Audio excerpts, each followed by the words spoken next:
If you or someone you know is thinking about law school, this video is for you. By the end, you will have information that can translate into tens of thousands, or even hundreds of thousands, of dollars in law school scholarships. How do law schools determine who gets in, who gets scholarships, and how big those scholarships are going to be? It mostly comes down to two data points: your undergraduate GPA and your LSAT score. Assuming your college grades, like mine, are set in stone, what can you do? Improve your LSAT score. How? Taking real-timed practice tests and carefully reviewing your answers, especially the ones you missed, to learn the DNA of the test. Or, if you have, or think you might have, a learning disability, you can apply for accommodations. Applicants can have 1.5x, 2x, or even 3x, the standard time, which, as you might imagine, can make a real difference on a timed or speeded test. Nathan Fox and Ben Olson of the Thinking LSAT Podcast highly recommend. Invited Dr. Jared Maloff, a licensed psychologist who tests individuals and evaluates their needs for LSAT accommodations.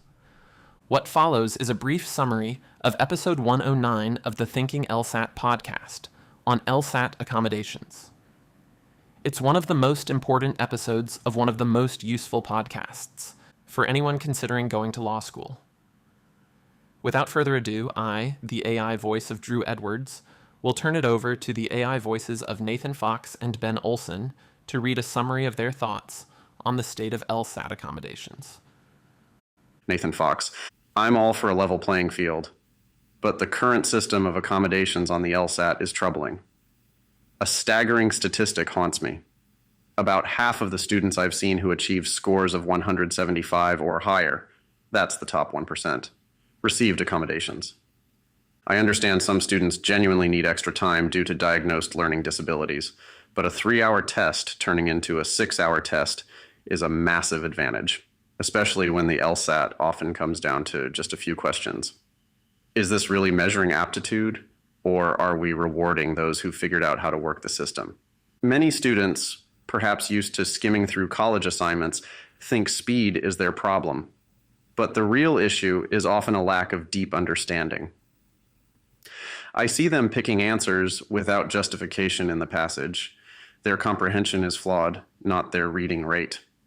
Jared Maloff, who conducts the evaluations, charges $1,800, and you pay whether or not you get approved. He said the vast majority are getting approved, which further raises my concerns.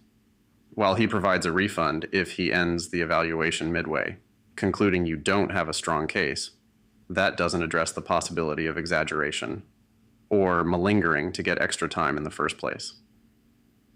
Law school and the legal profession are brutally demanding. If someone needs double time on a 60-line passage, will they survive a partner demanding a brief on 600 pages of case law? We need to be honest about whether accommodations are truly serving these students in the long run. Ben Olson. It's concerning to see so many high scores with accommodations. Nathan's right about that 50% figure. While time matters on the LSAT, it's ultimately about measuring your ability to reason analytically under pressure. Like Nathan, I trust Jared Maloff's process, but even he says some students don't actually need the extra time once they start the evaluation, which costs $1,800, by the way. The problem is, everyone struggles with time. The LSAT is about identifying the sharpest minds, the ones who can quickly cut through ambiguity and see the core issues. If you need triple time, imagine a 9-hour LSAT. Is that really preparing you for the real-world demands of being a lawyer? Jared said that since LSAC lost that lawsuit, they're more lenient with accommodations. Maybe the pendulum has swung too far. We need to be mindful of maintaining the integrity of the test and ensuring a fair process for all applicants. Thanks, AI Nathan and Ben. I know that it's unpopular to say this. I loved studying for the LSAT. Scored in the mid-170s without accommodations, and even with what I know now, I don't think I'd have it any other way. But if you have a documented learning disability, or if you think you might have one, and you're 100% set on going to law school, spending $1,800 now to get more time on a speeded test might be one of the best investments you ever make.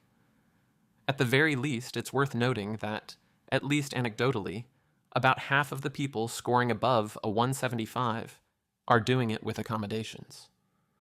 For the full episode, check out the link in the description.